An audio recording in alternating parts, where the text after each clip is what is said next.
A hint for the release date of Town Hall 18 was recently given in a post from Clash of Clans. Whilst covering that, I want to give you 5 key tips you can do right now to prepare for Hammer Jam prior to Town Hall 18. So what was this information? Well, Clash of Clans put out a post that they have extended the crafted defense season until November the 16th. Why is that important exactly? Well, they had previously extended the crafted defense season due to the response of the community. This would allow them to see more data, we could enjoy the defenses more, and they could extend it until after the World Finals, but they hadn't set a date. That's where this gets interesting, because we know they aim to bring a new Town Hall every year now. In fact, it was slightly less than that with the previous Town Halls, Town Hall 16 being released December the 12th, Town Hall 17 November the 25th. So based on everything the team have said, it's safe to assume we will be getting Town Hall 18 at the back end of this year. However, the first season of crafted defenses was extended because 60 days was too short of a period. And if the new season were to start after November the 16th, i.e. the 17th, then 2 months would take us into 2026. You see where I'm going with this? Either we see a new season right after this, and if that is the case, I would suspect it is alongside the release of Town Hall 18 because crafted defenses are for the highest Town Hall level. That's where a hint towards the release date comes in, but since this is the first season we've ever had, we don't know what's going to happen afterwards, especially when it comes to coinciding with the approximate release of a Town Hall. We're already going to have so many upgrades when the new Town Hall level is released, and with Town Hall 17 we also had a slew of supercharge upgrades as well, even more temporary content straight away. I'm not sure I would like to see that. I am personally of the opinion that many supercharge upgrades should be held to be released across a Town Hall's lifespan, not immediately straight away, which is kind of what we've seen with Town Hall 17. So what does this all mean? Let's first have a quick word from our video sponsor. Thank you to Etheria Restart for sponsoring today's video. Etheria Restart is a futuristic, turn-based strategy RPG game where you create your ultimate hero team, master dynamic combat, and prove your skills in the PvP battle modes. You can build your team of unique heroes, strengthening your roster so that you can strategize and adapt in any of the draft modes to counter your opponent. Maybe you have what it takes to reach the top in the real-time arena. To celebrate the start of Global Fest, Etheria Restart is giving away tons of rewards just for logging in for 7 days and using the code Etheria0925. Haven't logged in for 21 days? Even more rewards will await you, so don't miss out. With new characters, fresh events and collaborations, such as with League of Legends Pro Uzi for the official East Asia launch, and the Hyperlinker Cup on the 28th of September, there has never been a better time to get involved. So you can check out their official site and download to play the game using the links in my description. Thanks again to Etheria Restart for sponsoring today's video. Where I find the biggest discussion here is, though, whether there's another season immediately after this or not could hint towards the release date, because if there is, as I mentioned, 60 days, probably not long enough to then have a season before Town Hall 18, so that gives us a hint on the date. And if there's not a season immediately after this one, that would make Town Hall 17 a bit easier if it didn't come with the release of Town Hall 18. There's obviously just a lot of people speculating following this announcement, but as I was just saying, crafted defenses are for the highest Town Hall, so let's see what happens. Either way, due to expecting Town Hall 18 at the end of this year, you can start preparing for Hammer Jam right now. Based on my interview with David Burke, when we discussed Summer Jam, I am confident in saying we will have a Hammer Jam prior to Town Hall 18. There has been a Hammer Jam prior to all of the previous Town Halls. David Burke said it is one of the biggest and best events they have in Clash of Clans. That's why they wanted to replicate it with Summer Jam, but Summer Jam would not be replacing Hammer Jam. What we do not know is what will Hammer Jam look like this year, because a lot of the previous Town Halls, it has just been a 50% cost reduction.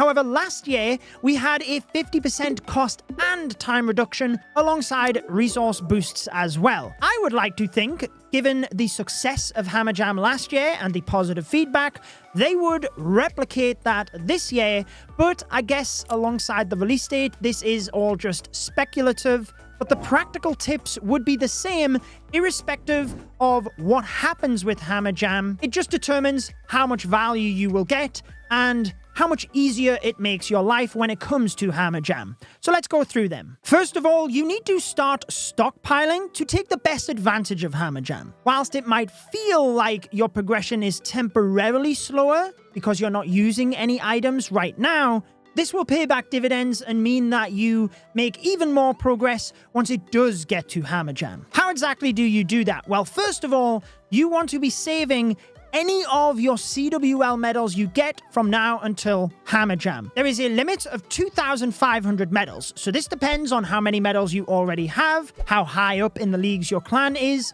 therefore how many medals on average do you get each month from the Clan War leagues. You want to make sure that whilst you don't hit that cap and then you're wasting medals, you want to have your storage as full towards 2,500 medals as you can for when Hammer Jam starts. Why do I say to save up these medals though? When you take a look at the items within the league shop, it's clear why this suggestion is being made. There are research and builder potions. The builder potions are what I would save up for because the research potions, whilst it boosts the laboratory, unless you use the Goblin Researcher, you're only boosting one item in the laboratory, whereas with a builder potion, that impacts all of your builders. One builder potion will give you a 10 times boost for 1 hour, meaning that you save 9 hours off an upgrade per builder. This is 54 hours should you have all 6 builders working. Dividing 2,500 by 30 means you can get 83 builder potions. If your medals were full, multiply that by the 83 potions is 4,482 hours, therefore 186 days. And should Hammer Jam offer a 50% time reduction, you'd essentially get through twice as many upgrades. So that is essentially the same as 373 days worth of progress due to these builder potions. Whilst the time saved would still be 186 days, you get what I'm saying. Due to the discount, without it, it would be 373. However, this might be even greater if you purchase the Gold Pass because the 20% Gold Pass perk does stack on top of the 50% discount that we get during Hammer Jam as well. That does not make it a 70% discount. It works out as a 60% because the 20% is applied to the already discounted 50. But either way, it's a bigger discount. Whilst you might be tempted to get the hammers, I would always recommend the builder potions. I'm not going to go through everything I would do during Hammer Jam. I'll have a video about that closer to the time, but this is more so you understand the importance and the rationale of what you're going to do so that you then do stockpile your medals because hopefully you can see how valuable it will be. The second thing is raid medals.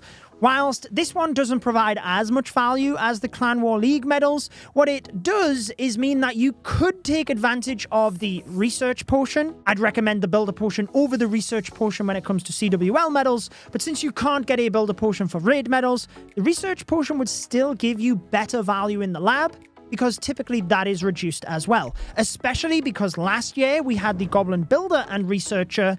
That is a flat price of 40 gems per day, so you can also get extra value of the research potion because of that. But the other reason aside from the research potion, because that is only 3 you can purchase, is the loot. Should you keep all of the builders working and use those builder potions, you're going to need to be farming quite a lot to assure you can keep the builders working. Even though the cost would be 50% the discount, that's still a lot of upgrades. So anything you can do now to help you during that time, i.e. save your raid medals where you could use it on loot, is going to be helpful for you. Thirdly, and I alluded to this with the raid medals, but you do want to try and save your gems if possible. Last year, we did see the Goblin Builder and Researcher. The Goblin Builder would mean that you get even more value out of your builder potion, but the 40 gems you spend per day is accelerated with builder potions as you'd get through that day quicker. Hammer Jam and a 50% time reduction would mean you get twice the value of those 40 gems. However, you'd clearly need a lot more gems to use alongside your builder potions. But should you wish to do that, I would obviously start saving your gems now. I would probably go for the Goblin Researcher over the Goblin Builder, because that will double your speed in the lab, and then any research potions you do use, you're boosting both of those. So that was tip number 3 out of the 5. The 4th is that anything you are going to need to make your farming more efficient when it comes to Hammer Jam, that is what you want to be focusing on right now. So focus on your offensive upgrades. If you're a lower Town Hall level, maybe you want to use the Sneaky Goblins for farming. Just make sure you're upgrading the Goblins right now so you get those all done. With Clash Anytime, it might be that you do use a mass dragon army, whether it's regular dragons, electro dragons, whatever. Make sure those are upgraded alongside any spells that you might need, because you want to have your full strength army if you're going to be farming a lot when it comes to Hammer Jam. Whilst that one is simplistic, I thought it was important to mention, but the 5th tip definitely steps it up again. I guess as a little bonus tip, I mentioned the CWL medals for the builder potions, etc. Make sure that you are actually getting your magic items to the limit prior to Hammer Jam as well. So if it's the season challenges, unless you are going to lose out on a builder potion because you're at the limit, then you could use one of them. But try and get your magic items stocked up so that you can utilize them when Hammer Jam comes around. And if you are going to be spending any money, there is sometimes some really good potion offers for like $1 where you get a couple of builder potions. Anytime you purchase items with real money, they will overstack, which is exactly what I do, so that when it comes to Town Hall 18, I can use all of these items to essentially max it for you in a video. But even right now on the Supercell store, you can see £1 Great British Pound for me, but it would be the same in dollars. A builder potion and 2 research potions. Sometimes you get lucky and there's like more builder potions, but that's not all. That was a bonus tip, if you will. If you are making any purchases, I would highly recommend that you do those on the Supercell store, should it be available for you. You can enter a creator's code before purchases to support our channels. My code is Judo, and it helps me to bring the best Clash of Clans content possible, so I really appreciate the support. But where the Supercell store links into this as well is the ID rewards. This is going to be very helpful if you make purchases on the Supercell store, because you'll get a ton of points, but you can get them as a free-to-play player as well. There are certain missions that you can complete every single day just from playing Clash of Clans. You can also do missions for other Supercell games, whether it be Clash Royale, Brawl Stars, whatever, and they will all stack towards your ID points. You can then spend these points on magic items. But when it comes to Hammer Jam, should you have enough points for some builder potions, well, that's going to save you even more time, as I clearly highlighted earlier on. Magic items from the ID rewards do overstack as well, so you don't have to worry about losing them, but you might want to just get them at the time when it comes to Hammer Jam. Either way, if you do have enough for some potions, that's going to help you. Right now, the research potions are way cheaper than the builder potions, but it doesn't really matter. You can earn points as a free-to-play, but if you are making purchases and you do those on the Supercell store, then you will be able to get reward points and claim some of these items to help speed your progress during Hammer Jam. Like I mentioned, I will have a video closer to Hammer Jam when we actually have definitive dates on things. These are just reading between the lines, speculating. Let me know your thoughts, though. And in the meantime, I will have a recommended video on your screen. Enjoy the rest of your day.